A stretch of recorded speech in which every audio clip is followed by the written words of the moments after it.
Hello, everyone, and welcome to the Very Cold Lasagna Podcast. I'm your host, Dylan Lasagna, bringing you all the filthy casual takes on the world of sports for you sports fans out there like you and me. We are back from a brief intermission break. I say brief in quotations, but anyway, this is episode number 334, and in this episode, we're here to go back into the depths of the coldest, and I mean coldest, both literally and figuratively, depths of the freezers for another retro review. This time, we're going back to the year 20 years ago, 2006, to talk about the 2006 edition of WWE No Way Out. Yeah, the pay-per-view known as No Way Out. Yeah, there's literally no way out of this cold-ass weather that we're in right now here in the Bay Area. Yeah, it's literally freezing. Like, no matter how many layers I have, it's cold. It is literally a freezer. But imagine for those of you that around the world, it might be colder for you, but we're here, it's cold too. So, boy, oh boy. So yeah, we took a little bit of a break, a much needed break. Everyone needs a break every now and then from the podcast, from the sports world, and it's a good time too. With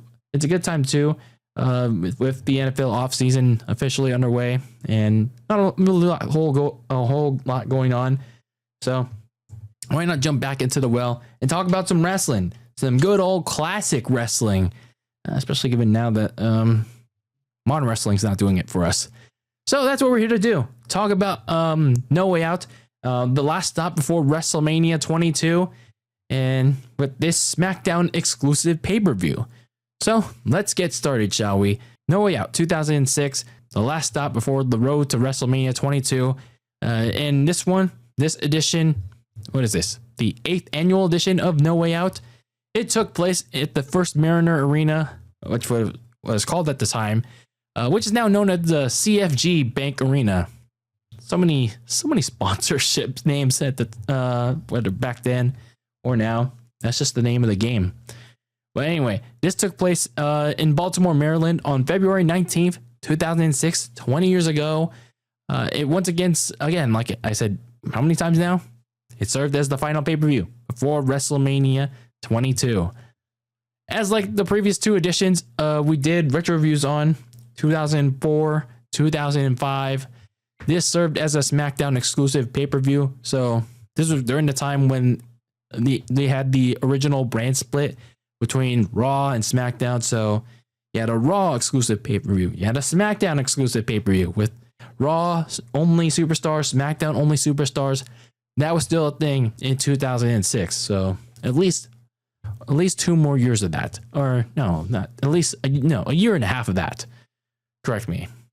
But also, like in the previous 2 years, this pay-per-view took only 2 to 3 weeks after the Royal Rumble. So there's very little time to build up this show before WrestleMania 22 became the full focus. So not a lot of time for the SmackDown side, the creative team, to fully build this up. So yeah, pretty much a similar situation from the last 2 years. So they were on a time crunch. Let's just put it at that. So all that being said, yeah, not a lot of event notes going into this one, but a lot of people online, where it was in the past or talking about it nowadays, like in years, like even years past, when social media has been around on Twitter, Instagram, they always talk about No Way Out for a particular match that honestly, I wanted to check out, and people are saying a lot of great things about this particular match that we're going to get into. And well, would I be one of those people that's saying, oh man, this was something? Well, you just have to stick around for episode 334 of the Very Cold Lasagna Podcast to find out in my 2006 No Way Out retro review. So let's get into the match card, shall we? We started out with the pre-show on Sunday Night Heat, and that featured the Boogeyman versus Simon Dean. For all my video people on YouTube, sorry, there's no match card graphic because, well, yeah, this was pretty much an open challenge from Mr. Simon Dean and his Simon Fitness system, which he was promoting, and he claimed that he could beat anyone, anytime, and that brought out the Boogeyman, and he was coming to get him. Yeah, that brought out the Boogeyman, and yeah, the Boogeyman pretty much squashed Simon Dean, finishing it off with his pump handle slam, not the Riptide, for the win. And he was he pretty much danced around and dripped worms on Simon Dean.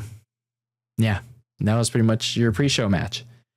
So then we get into the main show. We get this very nice, very grandeur opening package for No Way Out, detailing the last stop on the road to WrestleMania 22, featuring your main event and your your co-main event that's going to have significant ramifications for the Smackdown side of WrestleMania 22. But we'll talk more about those two matches later on in this review.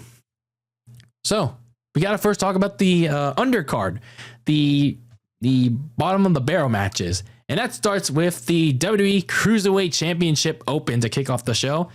And the various participants were the champion Gregory Helms and his challengers, not just one, not just two, not just three, not just four, all of the Cruiserweight division, pretty much. So pretty much that consisted of Paul London, Brian Kendrick, Funaki, Kid Cash, Nunzio, Super Crazy, Psychosis, and Scotty 2 Hotty. Yep, that was it. That was pretty much the entire Cruiserweight division going up against Gregory Helms. So for a little bit of a background on this match, Gregory Helms moved over to SmackDown because he won the Cruiserweight title as a Raw superstar back at the Royal Rumble when I talked about that match in the Royal Rumble Retro Review. And Gregory Helms had been claiming himself as the greatest Cruiserweight champion of all time. Yeah, when they were doing all that stuff before, Miss Liv was doing that shtick. But anyway, 2 days prior to this pay-per-view, the rest of the Cruiserweight division attacked him after Gregory Helms beat Scotty 2 Hotty, and that led to General Manager Teddy Long making this clusterfuck of a match. Yeah. But this was not like the Cruiserweight Open of WrestleMania 20. No, it was pretty much like the one that we saw back at the Royal Rumble. A totally gigantic clusterfuck. So it was good action, though. I'll admit that. But I can only tell you so much from this match. So yeah, I'll just give you my personal highlights. So he had Gregory Helms just waiting around at the start of the match while everyone beat up on each other. And then he waited for the right moment, like typical heels do. He attacked Kid Cash from behind, but then Funaki, Nunzio, Psychosis, Super Crazy, and Scotty 2 Hotty, they beat him up before everyone beat up on each other again. 4 notable names in Psychosis and Super Crazy who were teamed up as the Mexicools. And then you had Paul London and Brian Kendrick. They were also a tag team. They were pretty much going up against each other. They were frequently working up against each other, like I said. And then there was a specific spot where London and Kendrick, they even dove onto people for that, that typical circle jerk spot. So yeah, it was pretty much Paul London and Brian Kendrick working in tandem with each other, along with Psychosis and Super Crazy as the Mexicools. Kid Cash hit this nice looking springboard over the top, diving Hurricanrana on Psychosis. So that was cool. And then you get to the finish, which saw Psychosis stop Scotty 2 Hotty, pinning Gregory Helms with the worm. WORM. Worm. And then Kid Cash broke up Psychosis' own pin attempt before hitting the dead level Brainbuster before he immediately got hit by Super Crazy with the moonsault. While I think it was Kid Cash was pinning Psychosis. And all that allowed Helms to take advantage and pin Psychosis for the win and squirm away. Still your Cruiserweight champion. So yeah, it was a big clusterfuck of a match. And yeah, they were pretty much wild in early in 2006, and this was another instance of that. but still a nice way, still a fun way to start off the show. I'll admit that. And this was like, crazy, wild action done right during this time. Not the, the typical spot fest that you see nowadays. So afterwards, Gregory Helms, he snuck away with the title again, and that extended his feud with the rest of the division. By the way, they chased after Gregory Helms post match, and yeah, that continued their feud with one another. As Teddy Long made Gregory Helms defend his title each week to prove his worth as the champion against the rest of the cruiserweight division, against one cruiserweight from that division, by the way. And what ended up being his very long cruiserweight championship reign. So his feud with the cruiserweight division eventually did dwindle, though, and ended up being downgraded to SmackDown's B show Velocity. So yeah, that was pretty much the end of Gregory Helms' like spotlight within the main show, along with the rest of the cruiserweight division. So then we get to our second matchup of the evening of this pay-per-view, and that was John Bradshaw Layfield taking on Bobby Lashley. So Bobby Lashley was relatively still new on SmackDown, and this feud didn't have a lot of setup, or this match, mind you. Well, the feud in general didn't have a lot of setup. It was just pretty straightforward. Lashley beat JBL in a match a few weeks ago on SmackDown, albeit with some help from the Boogeyman. I believe that match pretty much was still in the midst of JBL feuding with the Boogeyman for that Royal Rumble match. But JBL hit the clothesline from hell afterwards. So Bobby Lashley challenged JBL to a rematch. And although JBL didn't want to, his PR assistant, Jillian Hall, she accepted it on his behalf. So that's how we got this matchup. Before the match started, Fit Finley, who didn't have a match, and that was another person that Vince was trying to get over at the time. Finley dragged interviewer Crystal. Yeah, some of you will remember her. Yeah, Crystal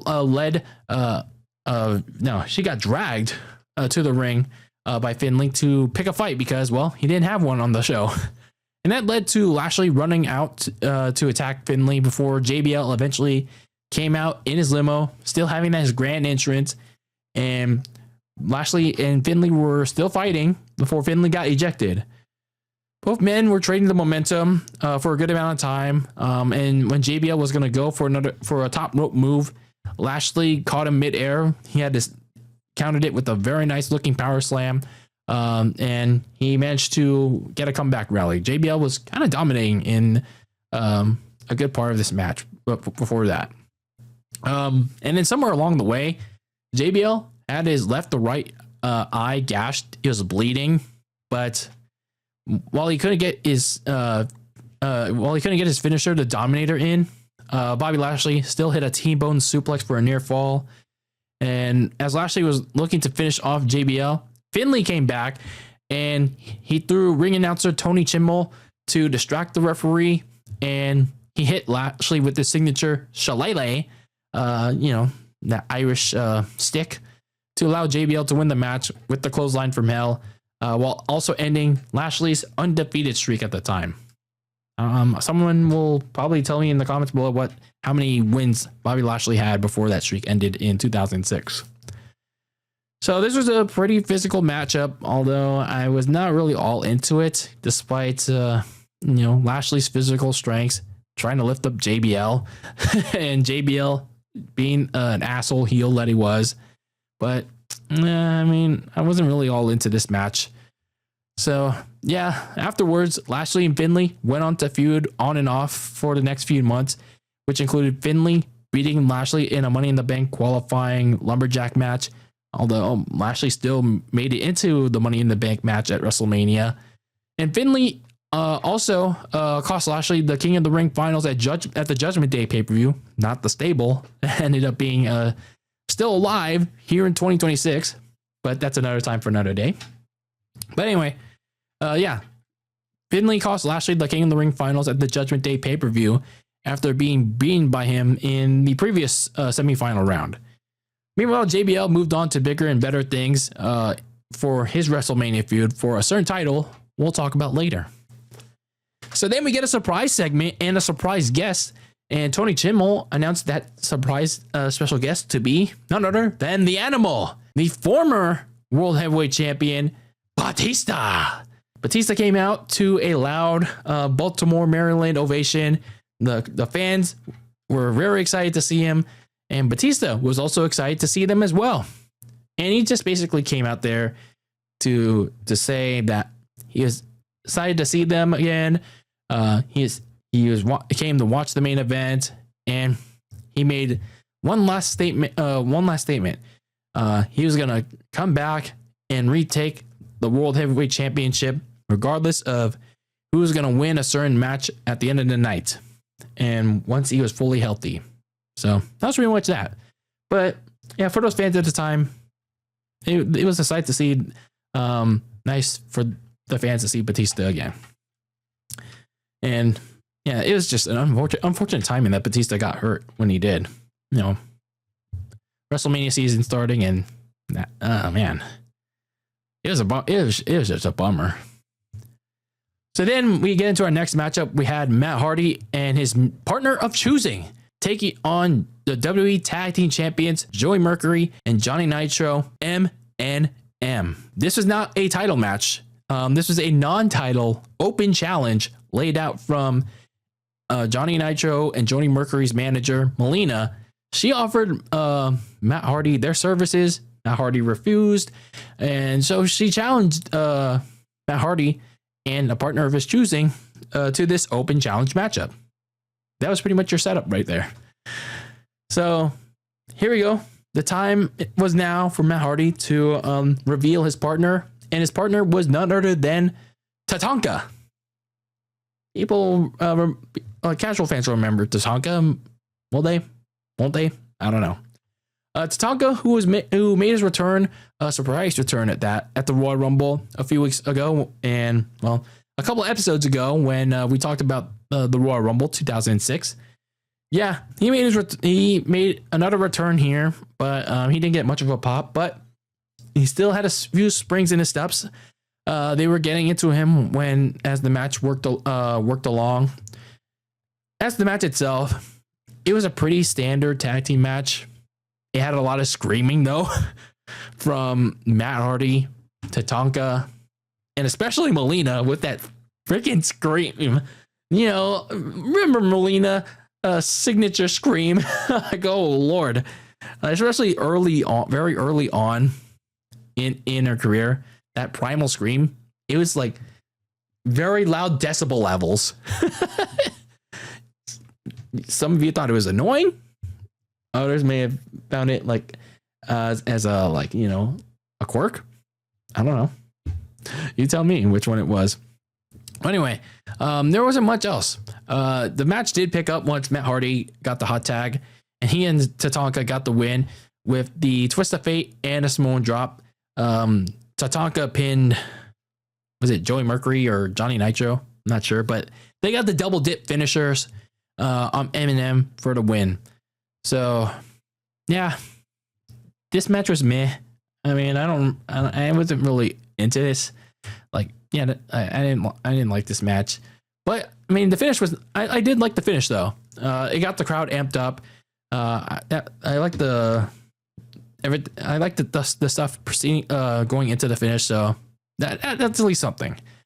So the win did earn them a tag team title shot on the next episode of Smackdown, but they didn't win the tag team titles from MNM. So then we get into the final set of matchups in this No Way Out pay-per-view, starting with the United States champion Booker T taking on the rabid Invisible Man. The two, or say one, and then the Invisible Man, had been feuding for the title since October 2005, with Booker T initially winning the title from Invisible Man. Okay, that's enough of the Invisible Man jokes. On an episode of Smackdown with help from Booker T's wife, Sharmell. 2 days before Survivor Series, Booker T was stripped of the title after his rematch with Chris Benoit. That's the Invisible Man. It ended in a draw, and general manager Teddy Long decided to again strip Booker T of the title and make make a best of 7 series between the two to determine who would get the title, which started at Survivor Series. Benoit would fall into a 3-0 deficit, but he would come back from that, as per typical in these kind of situations in wrestling. But he would lose the final match to Booker T's substitute, Randy Orton, on the January 13th episode of Smackdown. Again, which was this the episode that I was first introduced into wrestling?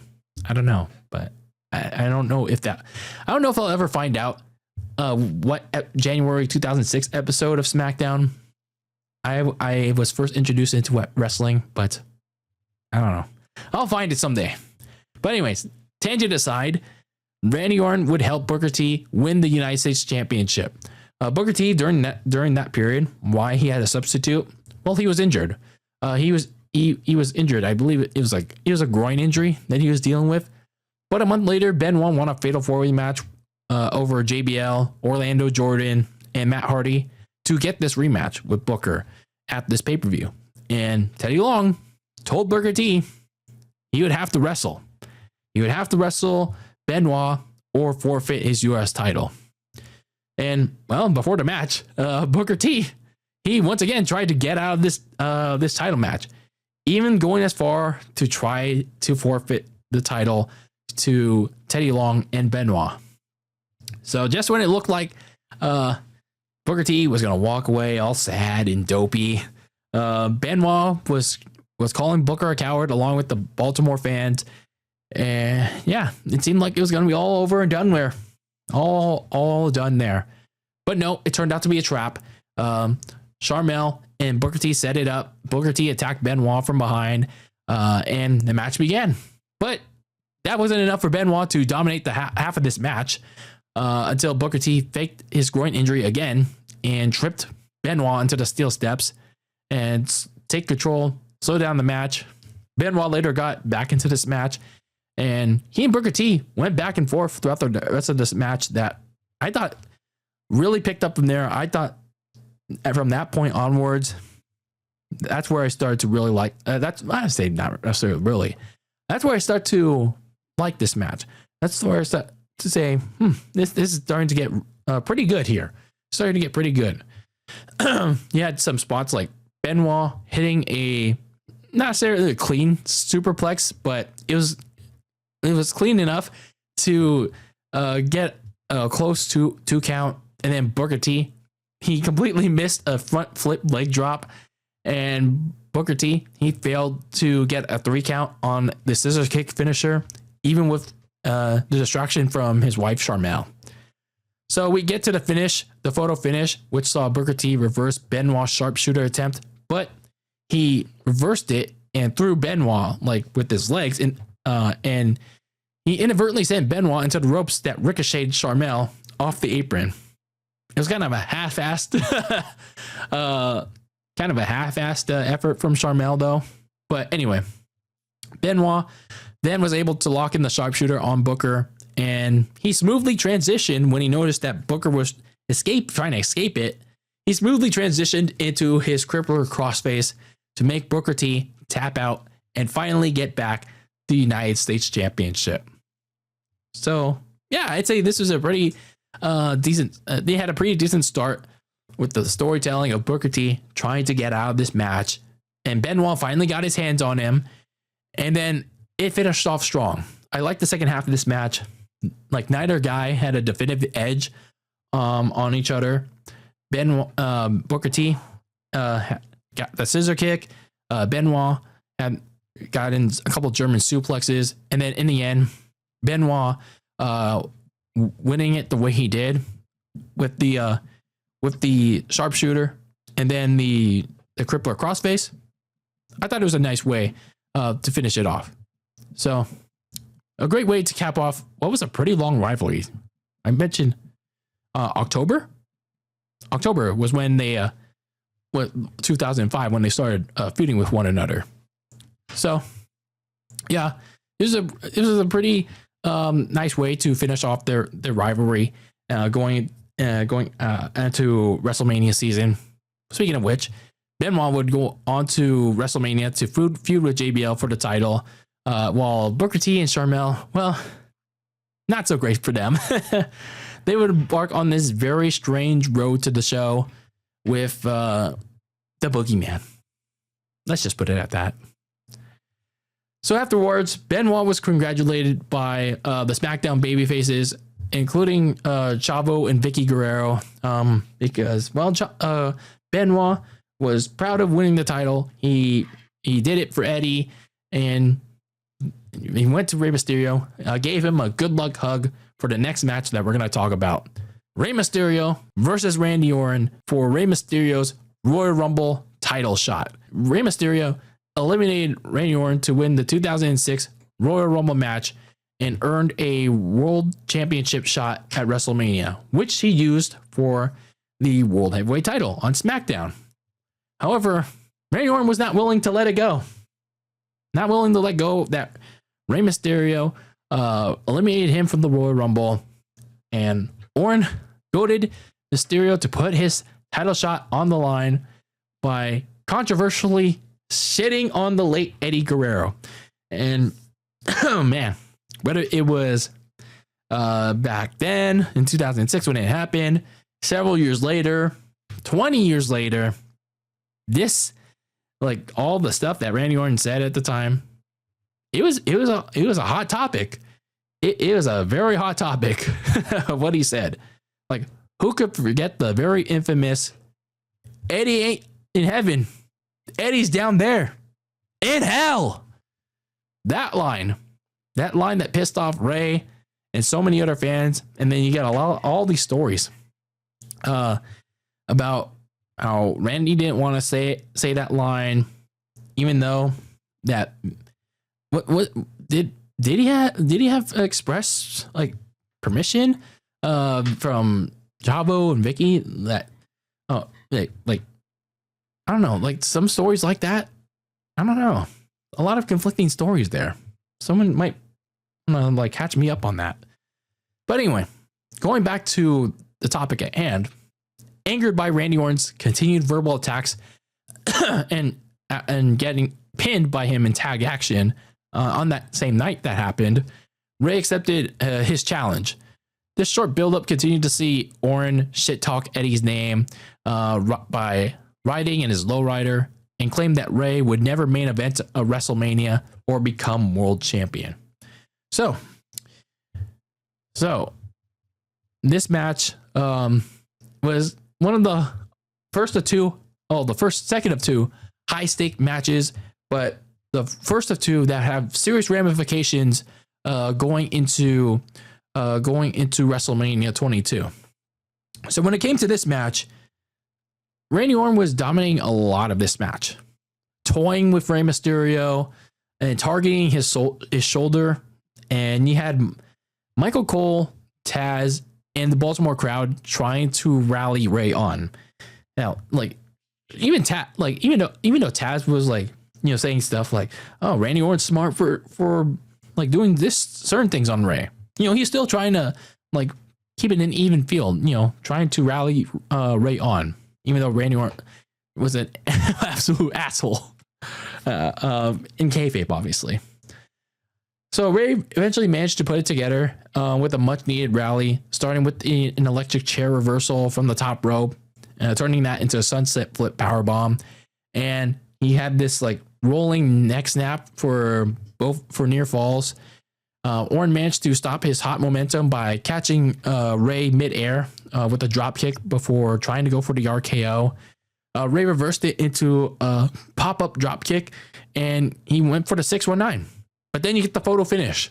Randy Orton dodged it, pulled Ray in for a deadly and dirty fruit roll-up. And all of a sudden, 3 seconds later, 1, 2, 3. Rey Mysterio's WrestleMania 22 dreams were stolen like a thief in the night by the WrestleMania dream killer, Randy Orton. This was a solid match, and I get the story that they were trying to tell here with Ray defending Eddie's honor here against a bigger opponent in Randy. Yeah, even if it meant putting his title shot on the line, even against all odds, trying to overcome this big bad Randy Orton. So I get what they were trying to do here. And it was just, I thought it was like thunder and lightning outside. But anyway, this is not a bad match per se.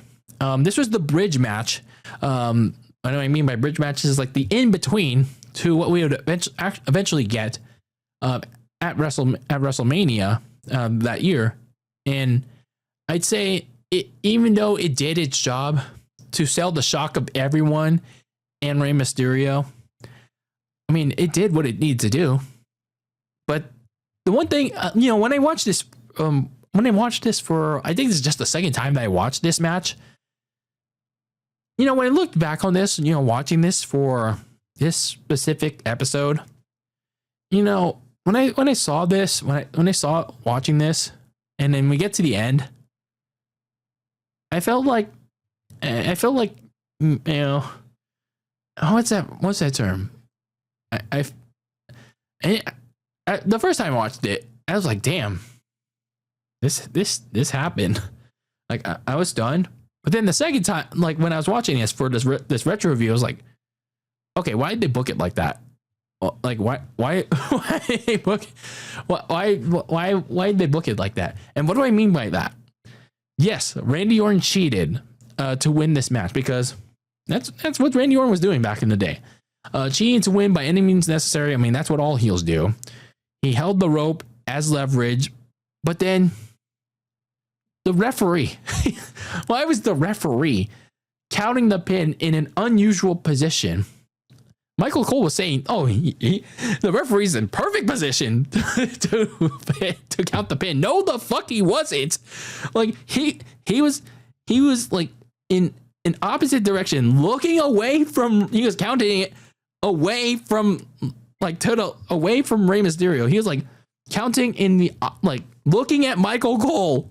His hand was like in the direction of Michael Cole and Taz. He wasn't even looking at Rey Mysterio or Randy Orton. Like, had he been in the direction of Rey Mysterio and Randy Orton? Oh, he could have, or at least, use his peripheral vision, like looking at Randy Orton with his peripheral vision. He could have clearly seen that Randy Orton was using his hand. But no, plot armor, fuck logic, and we get this stupid finish. That's why I'm like, what even is this finish? like why was the ref put in an unusual position, not looking at Ray, not looking at Randy, and it was just so weird. Like it came off as such a weird finish. That just irked me when I was watching this. In that second watch. So I don't know, that just lit me up for some reason. But anyway, either way, like even then, I watched the post-match stuff with Ray, and I gotta say, even with the stupid finish, it still bummed me out when Ray was like in the ring. He's struggling to contain his emotions. It felt like he let everyone down, and understandably so. It happens, and it happens in those kind of things. Like, you lose a match, you lose a big game, you even lose something in life. Like, it feels like you let everyone down. I'm like I felt hurt from it. I felt hurt in the man, even though it happened 20 years ago. It still struck a chord. It still struck a chord in me. And yeah, you see Ray going through it emotionally, feeling let down, both himself and everyone. Like he couldn't even get, like Chavo and Vicky couldn't even get through him. Being his emotional support system. Like, yeah, that was just like a great touch with the post match stuff. And that really got to me. That really did get to me, even in spite of the stuff before that. But man, sad that Ray wouldn't go on to WrestleMania. just a bummer. Yeah, he wouldn't absolutely not go on to get a crack at the World Heavyweight Championship. Instead, it would be Randy Orton. So then we get on to our main event. Speaking of, the World Heavyweight Championship was on the line with Kurt Angle defending the title against The Undertaker. Not a lot of setup as well with most of these matchups, but this was still a highly anticipated main event. At the Royal Rumble, The Undertaker made his first appearance since the 2005 Armageddon to signal his intent to challenge Kurt Angle for the title, who immediately just beat Mark Henry in the main event. And again, what better way to do that than shoving lightning down the arena posts and making the ring collapse with Kurt Angle still in it. So as a result of that, GM Teddy Long set up this big time title match at this pay-per-view, not at WrestleMania. So these two have obviously had fought during the Attitude Era a lot and in the early part of the Ruthless Aggression Era, but Angle and Taker had fought in their current form at the time. Many wrestling fans had claimed this match as one of the greatest wrestling matches of all time, and one of the greatest wrestling matches not to take place at a WrestleMania, specifically at that year's WrestleMania. Well, for someone that hasn't watched it at all, was I going to be one of those people to join that train? Not just on the bandwagon, not just on the band train, but like for real, like thinking that same way. Well, let's break it down. Let's see if the hype was real. So let's get into my thoughts on it. So you see The Undertaker dominating the first quarter of this match, targeting Angle's arm so he can go old school, and he even went for his neck by hitting that old school and hitting his signature leg drop. And then the other portions of this match, Angle had a little bit of offense, but Undertaker, he had a reversal ready whenever Angle had offense in, like when he was about to get a rally in. But then later you had Angle take control when he shipped Undertaker's knee, and he frequently went after it to obviously, get that ankle lock ready. And yeah, Angle was just going all in on that leg, being very physical in general. And there's one specific instance of, Angle was just going to go all in on that ankle when he caught Undertaker mid-air and when he was trying to do the leg drop, and he reversed that into an ankle lock. But he was on the outside, so he couldn't win that way. But it was still effective in weakening the Undertaker. So Undertaker retook control with the triangle choke, something that he would use as a finisher 2 years later. And he took the fight back to ringside, including throwing Angle into poor Tony Chimel. Like, Tony Chimel had taken so much abuse that February night. Unfortunate for him, God damn it. But he soon got Angle slammed through the Spanish announce table. Also, RIP to the Spanish announce table again. But Angle didn't want to win via countout, and he stopped referee Nick Patrick from counting out Undertaker because, well, he wanted to beat him clean. He wanted to tap his ass out. And, well, he probably regretted that because he soon got a taste of some steel steps. So the action came back into the ring.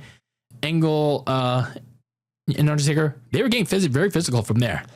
Angle caught Undertaker with a top rope belly-to-belly suplex for a near fall. And this is where things were really getting interesting. Angle was just basically reversing a large majority of Undertaker's moves and turning it into ankle locks. He reversed a choke slam into an ankle lock, but Undertaker turned it back into the triangle choke, and then Angle broke out of that into the ankle lock, and then Undertaker finally managed to roll out of that ankle lock, and he chokeslammed Angle for a close 2 count. And then somehow, some way, Angle once again locked up Taker in the ankle lock after reversing the last ride, but then Taker powdered out of that ankle lock, only to eat another Angle slam for a very close 2 count. Like, how are these two men like finding their way into an ankle lock, and then Undertaker's breaking out of that ankle lock And then Angle still finding a way to hit these moves on Undertaker. So this match is getting very intense, very crazy. And you know it's getting crazy when the straps are coming down from Angle. Undertaker sitting up somehow with that bum-ass leg. And they were duking it out. And just when you thought Undertaker was going to hit the tombstone, finally on Angle, boom, ankle lock. That's the word of the day, ladies and gentlemen. Ankle lock. Yep. He managed to lock in that ankle lock right in. He managed to lay down and lock it in real tight. So, yeah, Undertaker somehow managed to break it again. But he, yet again, ate another angle slam. But even though he ate the angle slam, he found to somehow, some way, lock in the triangle choke. Pretty reminiscent of a certain WrestleMania finish 2 years later in Orlando. But anyway, he managed to lock it in on Angle, and well, came decision time for Nick Patrick. He had to decide, as Angle was losing consciousness, he had to make that, raise Angle's arms 3 times, and as he was about to get to the 3rd time, Angle willed his way back in, and then in clever sense, he flipped over and turned into a pin while Undertaker was still in the triangle, and him and Undertaker were still in the triangle. And then Nick Patrick started counting 1, 2, 3. And still the World Heavyweight Champion, Kurt Angle, by a hair-thin margin. Yeah, that was pretty much your match, ladies and gentlemen. And I gotta say, this was awesome. This was a very awesome, physical, technical matchup. Plenty of drama, both in and out of the ring. And yeah, I think the people that were really hyping up this match, that were really talking about this match years ago, and even like shit posting it on Twitter and Instagram to this day, they're not wrong. They're not wrong saying that this is one of the best matchups in WWE history. They are not wrong, because this is a really hard hitting technical match. Both of them were really duking it all match long, targeting every single limb. But obviously with Angle, it's always going to be like that. It's always going to be the angle for the ankle lock. But the angle slam through the announcer's table is where, in my opinion, really intensified the match. And obviously, and again, with Angle continuing to reverse all of Undertaker's high spot moves and turning them into ankle locks. Like, how the hell are you doing that, man? But hey, that's why people call them peak Angle. But anyway, I really love the finish of the angle slam that turned into the triangle choke. Then you have you had the tense 3 second raising your arm thing. But then on the second, on the potential third, Angle found the will and then flipped over for the pin and the win, by a very thin margin. I felt like it was a clever way for Angle to stay champion, but also give Undertaker a reason for a rematch. Especially his with the way that Undertaker cornered Angle, and when he said he got his number, as the show went off the air. So yes, this indeed was one of the best matchups in the WWE, and one that didn't make WrestleMania. And it's kind of a shame too, given the time frame, given that they were Angle was at the peak of in the prime of his career. Undertaker, even though he was I guess you could make an argument that he was still very good in the ring. I don't know why some people are saying, oh, he's slowing down, but no, he still was able to go. He was still able to go in the ring. I don't know why people are saying that he's slowing down. They were both in peak. They were still in very good shape. They absolutely could have been the world title match at WrestleMania 22. They also could have had a proper build up. it's just, the timing of things surrounding this match and this pay-per-view. It just wasn't meant to be. It just wasn't meant to be for a lot of fans. So they indeed had a rematch 3 weeks later on SmackDown, which was interrupted by Mark Henry attacking both of them, mainly The Undertaker, who got splashed by Henry through the announce table, and that kick-started their WrestleMania feud. Well, Angle would have to deal with Randy Orton at WrestleMania 22. Right? Right. I don't know. So overall, No Way Out 2006, in conclusion, I thought it was one of the better retro brand exclusive pay-per-views I reviewed. You had a great main event, and again, the general consensus around whether it's in the past with the wrestling community and 2 years later, whether it's like in the 2010s or to now, it holds up. It really holds up as one of the best WWE matches in history, that whether overall or ones that didn't get to happen at WrestleMania. Under Kurt Angle versus Undertaker was that damn good. And then you get 2 preceding solid high stakes matches, one that had serious ramifications for WrestleMania, even if it had a stupid finish. Everything else was serviceable too, but something that I'm probably not going to remember. So what is my general consensus for all you filthy casual fans, sports wrestling fans that are trying to go on a road to WrestleMania binge, whether it's modern or retro binge, if you're in your Netflix account or maybe on that that certain side of the internet. If you're on a road to WrestleMania retro binge, No Way Out 2006 is not a bad option. If that's your last stop on WrestleMania that you're binging on right now. But, primarily the final 2 matches for this No Way Out pay-per-view are the ones worth looking into, though. So overall, No Way Out 2006 is not a bad pay-per-view, in my opinion. So let me know your thoughts on the 2006 edition of WWE No Way Out in the comments below, and let's have a conversation about it. Yeah, this was the last pay-per-view from WWE on the road to WrestleMania 22, and yeah, not a bad show overall. I really like the main event that people were really into, that really raved and praised, and I now understand the hype behind it. So that is it for this episode of the Very Cold Lasagna Podcast. I have been your host, Dylan Lasagna, once again bringing you all the filthy casual takes on the world of sports and closing the fridge on that cold ass freezer, the coldest depths of the freezer, and closing the book on another retro review. And yeah, as always, keep that lasagna in the fridge with your takes on the world of sports. And I've been your host, Dylan Lasagna, and until I see you, when I see you in the next episode, peace out.